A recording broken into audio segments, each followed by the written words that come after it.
Welcome to another creepy story, where reality and the unknown blur together. Tonight we dive into a tale that will leave you questioning everything you thought you knew. But beware, once you start, there's no turning back. If you enjoy spine-chilling stories like this, make sure to hit the like button, subscribe, and turn on the notifications. That way, you'll never miss a terrifying story. Have a creepy experience of your own, drop it in the comments, and it might just become the next story, with your name featured. Now, let's get started.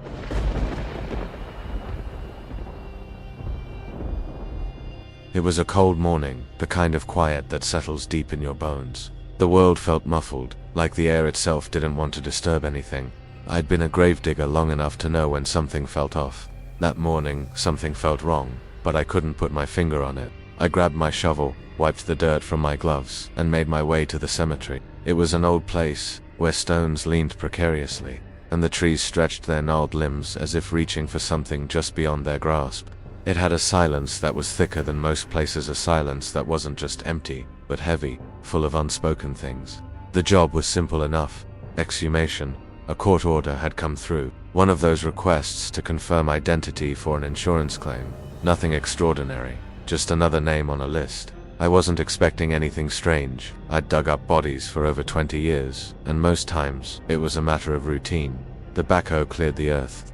The vaults were cracked. The remains were identified or relocated, and that was it. But this time, the paperwork was a little more complicated. It was for a woman who had been buried in the 1950s, one of those families whose name had long faded from memory. The headstone was simple, worn, with only the name Helen Hart etched in fading letters. The rest was just dust. The crew was small, just me and 2 other guys. We started digging with the backhoe, scraping away the earth in layers. As we got deeper, we switched to hand shovels.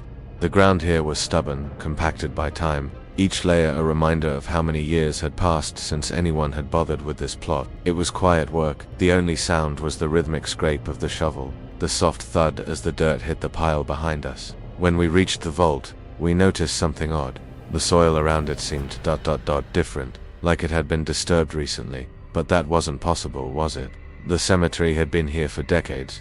No one had been out here for years, especially not in this section. I shrugged it off, telling myself it was probably just the way the roots had twisted through the soil, the natural settling of earth. We started removing the top of the vault with the crane, and that's when the air shifted. The moment that lid moved, a coldness seeped from the earth, like something was being released into the air. Inside the vault, the coffin looked untouched. It was an old wooden casket, worn but intact. I glanced at the paperwork again. It was all correct. The right plot, the right date, everything lined up. So why did it feel like we were opening a door we shouldn't be? We hoisted the casket onto the timbers and set it down carefully. The officer overseeing the exhumation gave the signal, and I went to work on the clasps. They creaked as I pried them open, the wood groaning as if it had been waiting for this moment for years. The lid came up slowly, and that's when I saw it. At first, it looked like the body was intact, the faint traces of burial clothes, the skeletal remains beneath them. But then I saw the face. Her face. The bones were not what they should have been. They weren't just the dry remnants of someone who had died decades ago. No, they were pressed, shaped almost like they had been forced into position, distorted in a way that didn't make sense. I stepped back, my breath catching in my throat. There was something wrong about the way she had been buried. And then, I noticed something else. There was a ring, a wedding band, tightly wrapped around one of her fingers, but it was cracked. Not a clean crack, but jagged. The kind of crack you'd expect from something that had been twisted under immense pressure. I didn't want to touch it. I just stared at it, thinking of what it might have meant. Was it possible? Could it be? But the paperwork said she'd died in her sleep. That's what it said. I shook the thought away. There was no reason to think about it, but that feeling, that gnawing unease, kept building. The officer cleared his throat, and I snapped back to the present. We had to finish the job. As I carefully began to lift her out of the casket, the truth hit me like a slap across the face. Beneath the skeletal remains, beneath the dirt and dust, there was something else, a small bundle, wrapped tightly in cloth, hidden beneath the body, a bundle that shouldn't have been there. My hands were shaking as I reached down and pulled it out. The cloth was frayed, worn thin from years of being buried, but inside, I found it. A letter. I nearly dropped it, but I held on, feeling the weight of it like an anchor. The paper was yellowed, the ink faded, but the message inside was clear. It was written by her husband, His words were desperate, pleading for her forgiveness. "I'm sorry for what I did," it said. "I never meant to hurt you. Please, please forgive me. I need you to know, I love you." The letter ended abruptly, like he had run out of time, or maybe words. I couldn't breathe. I stood there holding that letter in the dirt, the air thick with something I couldn't name. The crew stood around me, silent. I could feel their eyes on me, but I couldn't bring myself to look up. The officer stepped forward and took the letter from my hand, his eyes searching mine. He didn't say a word. What the hell had happened here? The records said she died in her sleep, but this letter, this wasn't just a message of love, it was a message of guilt. A message from someone who clearly had done something terrible, and perhaps regretted it too late. The air felt heavier now, thicker with the weight of it. What if, what if she hadn't died in her sleep? What if this wasn't a simple case of death by natural causes? What if the story was more twisted, more horrifying than any of us could have imagined? What if she had woken up in the ground? I didn't want to think it. I didn't want to believe it. But I couldn't shake the feeling in my chest, the cold grip tightening around my heart. I felt like I was standing in the presence of something unnatural. The officer cleared his throat again, snapping me out of my reverie. "We'll need to report this," he said, his voice low, almost a whisper. But I couldn't bring myself to look at her again. I couldn't bear to see the twisted remnants of a life that had ended far too soon. I had opened the grave, but I wasn't sure I could close it again. Not without the truth spilling out like the dirt from the shovel. The rest of the exhumation was a blur. I don't remember much after that, just the feeling of being watched, the strange silence pressing in on me. We sealed the vault again, and the earth covered it over, as if nothing had happened. But I couldn't shake the image of that letter, of the desperate plea written by a man who had no way of knowing what he had set in motion. I walked away from that grave feeling like something had followed me out, and every time I think back on it, I hear those words echoing in my head. "I need you to know, I love you." But I also hear something else, something darker, something that still haunts me, the unmistakable sound of fingernails scraping against wood.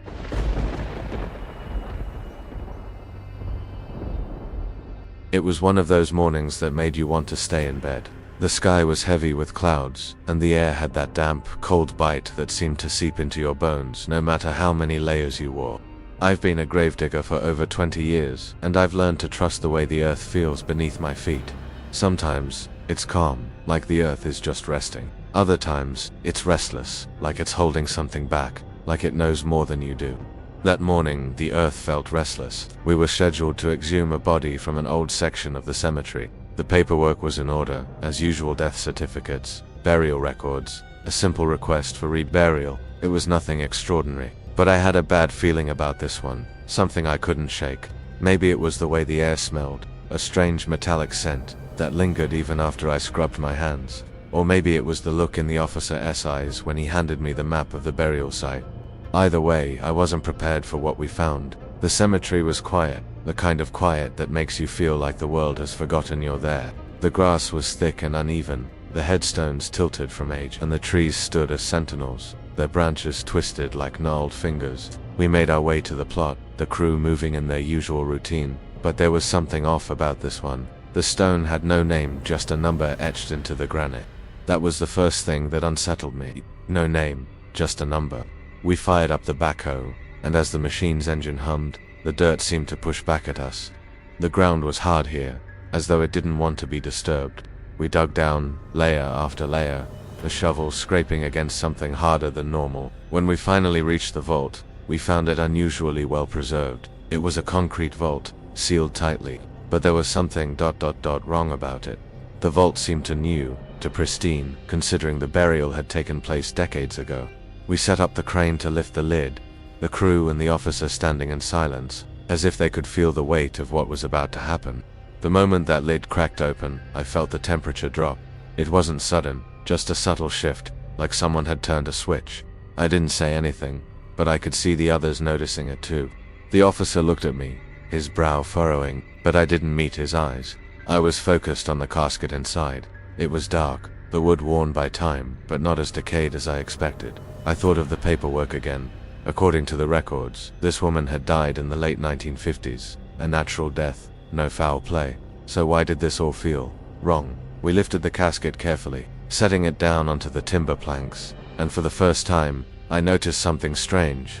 There was no dirt inside the vault, no soil, no remnants of any burial materials at all. It was as if the earth had somehow avoided this spot entirely, leaving the coffin and the vault untouched by the elements. I knelt beside the casket, feeling a cold sweat beginning to creep down my spine. I checked the records again.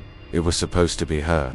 The name was listed clearly, the date of burial correct, the family listed as witnesses, but nothing made sense. I signaled to one of the crew to help me with the clasps, but before I could reach for the lid, something caught my eye, a shadow. It flickered just beyond the grave, disappearing behind one of the old trees. I blinked, thinking it was just my imagination, but when I looked again, it was gone. "Hey, did you?" I started to ask, but the officer cut me off, his face pale. "Open it," he said, his voice tight. It was the first time he'd sounded shaken, so we did. The lid creaked open, and we all leaned in, expecting to see a body, even if it was just bones by now. But when we looked inside, I could feel the air leave my lungs. There was nothing, nothing at all. The casket was empty, completely empty. For a moment, no one spoke. The officer stepped forward, scanning the vault with his flashlight, as if maybe the body had fallen out. But there was nothing, no body, no clothes, no bones, nothing but the faint smell of something sweet, almost sickly, that seemed to waft up from the empty space inside. I felt my stomach twist. This wasn't possible. The records had her listed as buried here. There were witnesses. She was supposed to be here, but she wasn't. "Check the paperwork again," the officer said, his voice shaky now. He was unnerved, and that unnerved me. I glanced at the rest of the crew. They were all looking at each other, wondering if this was some sick joke, but no one was laughing. We did what we had to do. The officer had us photograph everything, the empty casket, the records that clearly showed this was her plot. The ground around us was still and quiet, and I could feel the weight of the silence pressing in. It wasn't until we had taken the last photograph that something caught my attention. A small piece of cloth, wedged between the boards of the casket, just barely visible. I reached in carefully, my fingers trembling as I pulled it out. It was a dress, old, frayed at the edges, but unmistakably a woman's dress. It wasn't just any dress though. It looked ... familiar. It was the same color as the one in the funeral photo I had seen earlier in the records. I didn't say anything, but my heart started pounding in my chest. I looked around, wondering if anyone else had seen it, but no one was looking at me. They were too focused on the empty grave, too stunned by the impossibility of it all.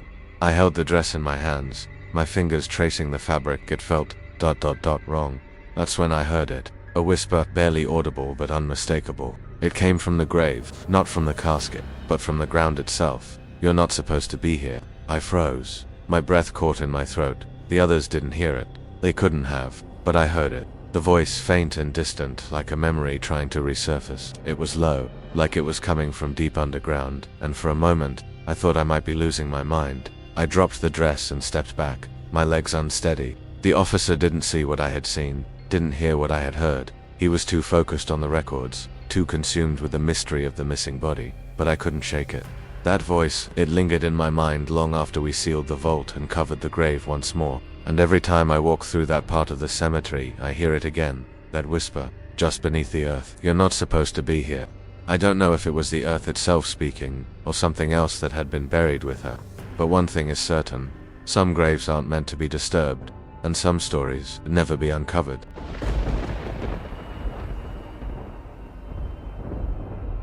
The sky was heavy with a low, unyielding gray that morning, the kind of sky that makes you feel like the world is holding its breath.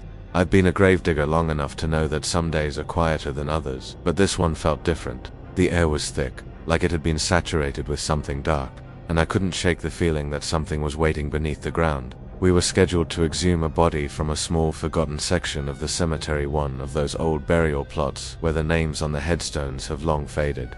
It was supposed to be a simple task, routine, even just another name on the paperwork, another body to relocate. But I've been around enough graves to know that routine doesn't always stay routine.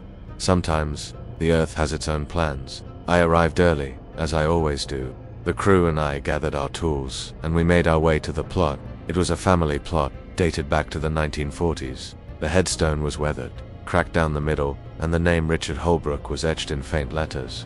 The cemetery was quiet, almost too quiet, as though the place itself was holding its breath. We started digging with the backhoe, scraping away the topsoil, the clunk of the machine echoing through the silence. The earth was stubborn, thick with roots that fought back against the shovel. As we got deeper, I felt a strange tension in the air, a heaviness that pressed against my chest. I told myself it was just the weight of the work, but then something happened. We hit something solid. It wasn't the vault, it was something else. A layer of rock, hard and jagged, like the earth itself was hiding something beneath it. The crew paused, looking at each other. One of the younger guys muttered something under his breath about a buried foundation, but it didn't feel right. The ground was giving off an energy I couldn't explain, a sensation that I've only ever felt when I was about to uncover something that shouldn't be uncovered. We worked for a little longer, scraping at the rock with shovels until the vault finally came into view. It was an old concrete structure, cracked and worn, but still intact. We hooked up the straps, and with the help of the crane, we slowly lifted the lid. The first thing that struck me was the smell, a heavy, sweet scent, like decay mixed with something else, something unnatural. I hadn't smelled anything like it in all my years of working in this line of business. As we lifted the lid, the temperature dropped. A chill ran through my spine, not from the cold air, but from something deeper, something more unsettling. The casket inside was dark, aged, but still in one piece. We set it on the timber carefully, and I stepped forward to unfasten the clasps. My hands were shaking as I touched the cold metal. The officer overseeing the exhumation stood close by, watching closely. The rest of the crew gathered around in silence, their eyes wide. When I opened the lid, I was prepared for what I might find: bones, maybe a bit of tattered cloth, remnants of a lifelong past. But what I wasn't prepared for was the sight before me. The body inside the casket was entirely intact. It wasn't the usual skeletal remains I'd come to expect after decades underground. The skin was still there, pale and waxy, as though the body had been preserved in time.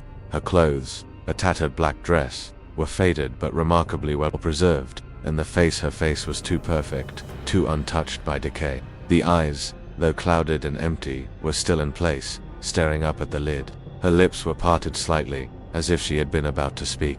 I froze. I've seen a lot of things in my time as a gravedigger, but I've never seen anything like this. The officer stepped forward and motioned for the photographer to take pictures. He looked at the body, then at me, and for the first time, I saw fear in his eyes. "This doesn't make sense," he muttered, his voice low. I couldn't argue with him. It didn't make sense. The body was too well preserved, too perfect. There was no decomposition, no sign of the years that had passed. But then, my eyes caught something I hadn't noticed before. A small, leather-bound book, tucked between the body's hands. It was tightly clasped, almost as if it had been placed there deliberately. I reached forward, my fingers trembling as I carefully pried the book from her stiff hands. I could feel the weight of it in my palm, the leather soft from age, but sturdy. The book was thick, bound tightly with a faded ribbon. I opened it slowly, the pages crackling in my hands. What I saw inside made my stomach churn. The pages were filled with writing, long frantic passages that spoke of things I couldn't comprehend. The handwriting was erratic, almost desperate. Words were scratched out, and sentences were half finished, as if the writer was constantly interrupted. And at the very end of the book, there was one final sentence, written in a different ink, larger and more deliberate than the rest. "If you find this, it's too late. I didn't want to die. They wouldn't let me leave. I am still here. I can't escape." I dropped the book, my heart pounding in my chest. The crew was silent, all of them staring at the body. There were no jokes, no wisecracks, just a palpable fear hanging in the air. I looked down at the body again, the realization sinking in. She was alive when they buried her. She had been buried alive. I stumbled back, my knees weak, and for a moment, I couldn't breathe. The officer stepped back, his face pale. "This doesn't add up," he muttered again, his voice trembling. "She was declared dead. The records, everything says she died in her sleep, but I knew better. The book, the message, it was clear. She had fought her way into that grave. She had begged for someone to hear her, to help her, and in the end, no one did. We didn't speak for a long time after that. The photographer snapped pictures. The officer made notes, but no one truly looked at the body again. It felt wrong. I couldn't bring myself to do it. I couldn't look at her face without hearing the words from the book echoing in my mind. I am still here. I can't escape. We sealed the casket again and lowered it back into the earth, but I couldn't shake the image of her face, still locked in that final, desperate expression. And every time I walk through the older sections of the cemetery, I hear her in my mind, trapped beneath the earth, still begging, still waiting to be heard. But no one will ever know her name. No one will ever know her story, except me.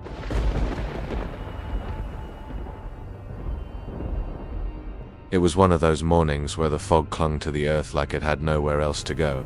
It was thick and dense, swallowing the cemetery whole, as though it didn't want to let the dead rest in peace. I had been digging graves for more years than I care to count, and you'd think by now nothing would unsettle me, but some days the earth speaks to you in a way you can't ignore. That morning I was scheduled for an exhumation, nothing unusual, just another body that needed to be moved, another name on the list. But this one felt different. The name on the record was Margaret Albright. She had been buried in the early 1960s, according to the file. The family had asked for her remains to be relocated, and that was the job, straightforward, routine. But when I arrived at the plot, something felt wrong. The fog seemed to press closer, the air damp and cold, as though the cemetery itself was holding its breath. I was used to the quiet, the stillness that comes with working in a place where time seems to stand still. But today, it wasn't just quiet, it was heavy. I could feel it in the air, in the ground beneath my feet. The others on the crew didn't seem to notice. They were just doing their job, moving the machinery into place, getting ready to dig. But I couldn't shake the feeling that something wasn't right. The plot was old, tucked away in a corner of the cemetery where the stones were worn thin, some barely standing upright. The name on the headstone was barely legible, the letters chipped and faded. We started the job like any other. The backhoe dug deep into the soil, but the dirt felt unusually stubborn. It was compacted, almost as if it had been pressed down by something or someone. I tried to ignore the sensation crawling up my spine, the unease that clung to my thoughts. We stripped away the layers of earth, and finally, after what felt like an eternity, we reached the vault. It was a concrete vault, the lid cracked and weathered by time, but still in one piece. The usual procedure was to use a crane to lift the lid, and we did just that. But when it came off, the air shifted. At first, I thought it was just the weight of the earth settling, but no, it felt colder, and the smell that hit me wasn't just the musty scent of a burial site. It was something wrong, something thick and cloying, like rot, and something sweeter beneath it, something that didn't belong in a grave. We lowered the casket onto the timbers and began to unfasten the clasps. That's when I noticed something strange. The wood wasn't the usual color. It wasn't decayed, wasn't faded by time like I expected. It was a deep, dark brown, almost black. It gleamed, as if freshly polished. And that wasn't the worst part. When the lid came open, I saw something I wasn't prepared for. There was no body. The casket was empty. Now, I've seen a lot of things over the years. Skeletal remains, bodies reduced to nothing more than dust and bone. But this was different. The casket had been sealed. The vault had been sealed. The paperwork was correct. Margaret Albright was supposed to be buried here. And yet, there was nothing. No bones, no clothing, no remnants of anything that should have been left after over 50 years in the ground. Just a pristine, empty casket. The crew stood there, just as stunned as I was. The officer overseeing the job stepped forward, his face pale. He looked at the paperwork, then at the casket, as if maybe, somehow, there had been a mistake. But there was no mistake. We had the right plot, the right grave, the right date, but no body. It felt like the ground itself was holding its breath, waiting for something to happen. I stepped back, my heart racing. This wasn't supposed to happen. This was impossible. I was about to say something when I noticed it. A piece of cloth, wedged between the boards of the casket. I reached in carefully, pulling it out, and my fingers trembled when I realized what it was. A scarf, a woman's scarf, soft and faded with age, but unmistakably placed there with care. The officer saw it too, and his face grew even paler. "What is that?" he asked, his voice barely above a whisper. I didn't have an answer. I couldn't even bring myself to look at the scarf too long. Something about it felt wrong, like it had been left there on purpose. I glanced at the ground around us, but there was no sign of a struggle, no sign that the body had been disturbed recently. It was as if it had just disappeared, vanished without a trace. The photographer took a few pictures, and we catalogued the empty casket, but I couldn't shake the feeling that we weren't alone. There was something there, watching us, something just beneath the surface of the earth. I don't believe in ghosts, but that day, I wasn't so sure anymore. We closed the casket again and lowered it back into the ground. The crew worked in silence, the usual chatter between us gone. No one spoke about what had happened. No one wanted to. The officer instructed us to finish up the paperwork, but I didn't hear a word he said. I was too busy looking around, feeling the strange weight of the silence. The fog had thickened, the cemetery seemed to stretch on forever, and the air felt colder than before. When we finally finished and the last shovel of dirt was thrown back into the grave, I thought I could breathe again. But then, Just as we were packing up to leave, I heard it, a faint whisper. So faint, I thought I was imagining it. "Help me." I spun around, but no one was there. The fog swallowed the cemetery whole, and the rest of the crew was already making their way back to the truck. Unaware of the voice I had just heard, I didn't say anything. I don't know why I didn't. Maybe I thought it was just the wind, or maybe I was afraid of what it might mean. But I'll tell you this, every time I walk past that plot now, I hear it. That whisper. Help me. Maybe the grave was never meant to be opened. Maybe Margaret Albright didn't want to be found. But something tells me she's still there, waiting, still trapped beneath the earth, her story unfinished, her final rest disturbed. And I'm the one who heard it, the one who opened the ground, the one who has to live with it.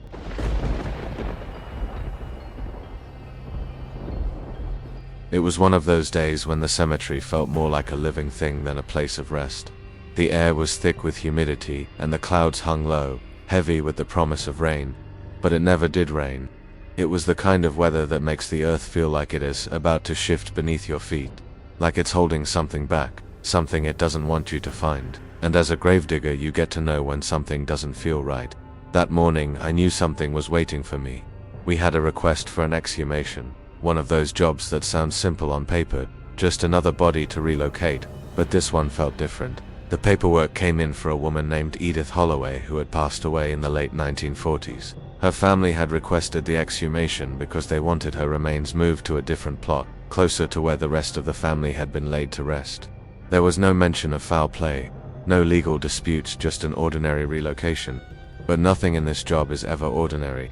Not when you work with the dead. I arrived early, the ground still damp from the night's mist. The cemetery was quiet to quiet. The old section where we were digging was overgrown, the headstones weathered and leaning. The graves were packed closely together, as though the earth had swallowed them greedily, one on top of the other. Edith Holloway's plot was tucked away in a corner, nearly forgotten by time. Her stone, though still standing, was faded, the words nearly illegible. Just the name Edith Holloway, the rest was a blur.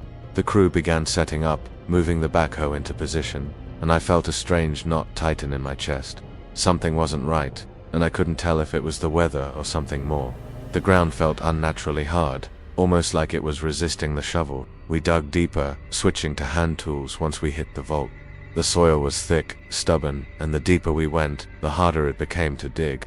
When we finally exposed the concrete vault, something was off. The vault looked strange. It was too clean, too well preserved, as though it had been untouched by time.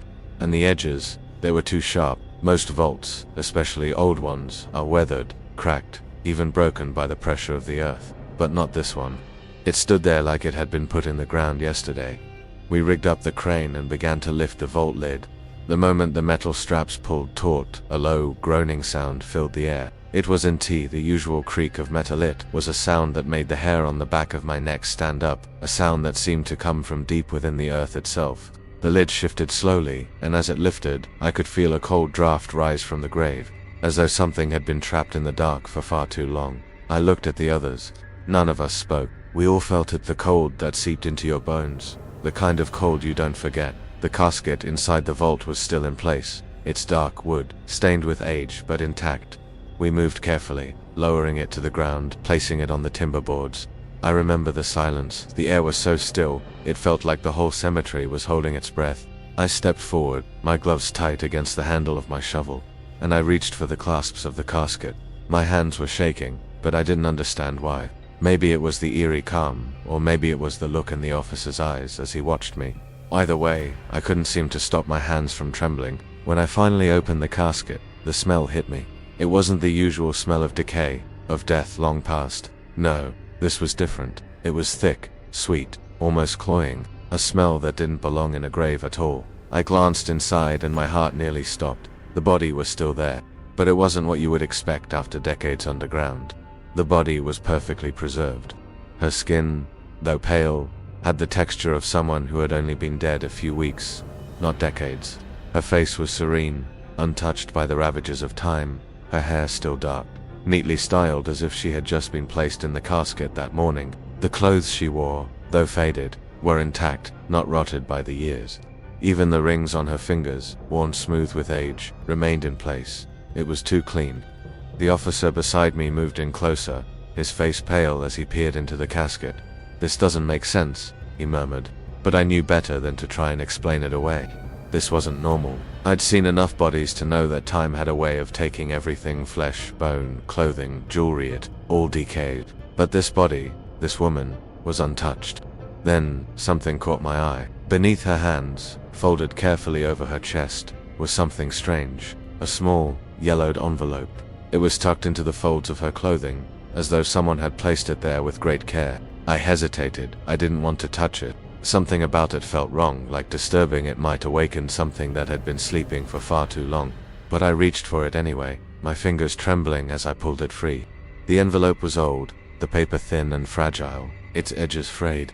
I opened it slowly, and inside, there was a single sheet of paper. The handwriting on the page was sharp, frantic, as if written in haste. They won't let me go. I am still alive. I can hear them talking, hear them whispering. They said they would bury me alive, but I didn't believe them. I can feel the earth pressing down on me, suffocating me. I hear them laughing. They will come for me. They will come for me again. I froze, my blood turning cold. I looked at the body again, a sick feeling rising in my stomach. The letter wasn't just a note, it was a warning. The officer read the letter over my shoulder, his face going pale as he took in the words. "This isn't just an exhumation," he whispered. "We need to notify the family." But I knew it didn't matter. It was too late. Whatever had happened here, whatever force had kept Edith Holloway in the ground for all these years, had already done its work.